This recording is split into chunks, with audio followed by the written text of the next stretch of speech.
এখন এখন আলি গো তো তুমি বলে আসতে হয় না? না বলি আলি চলে আলি মনে হইলো তখন চাটা দিলে বাবা? না এ বাবা নাই দে। না দারুণ সুখবর একটা শুনেছিস নু? কি খবর দারুণ সুখবর। না আমি জানি আমার তো লক্ষ্মীর ভান্ডার বাড়িয়ে গেল 1700 পাবো। হ্যাঁ মোবাইলে আর সারাই দিয়ে দিল।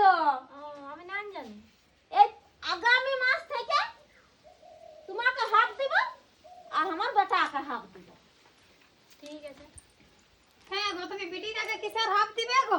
বেটাটাকেই সব দিবে না ইয়া বাবা, বিটিটার আর কিসের জিম্মেদার? বিয়া দিলে অত টাকা দিয়ে বাইক দিলে আরো বারকা বাদ দিতেই থাকবে, তো বেটাটাকেই সব দিবে। এগুলা আরো কথাকার নিয়ম।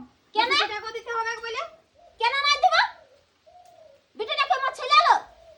আমার কাছে বেটা আর বিটি দুটাই সমান। আমি যখন মরব তখন আমার এই বিটিটা কাঁদে কাঁদে আসবে। সেই চিখের জলে আমি স্বর্গ চলে যাব।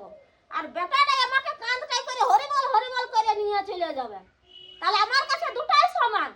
আমি দুটাকে সমান ভাগে ভাগ করে দেব টাকাটা। দিবে বাবা, তবে আর কি বলবো। আটো লাগে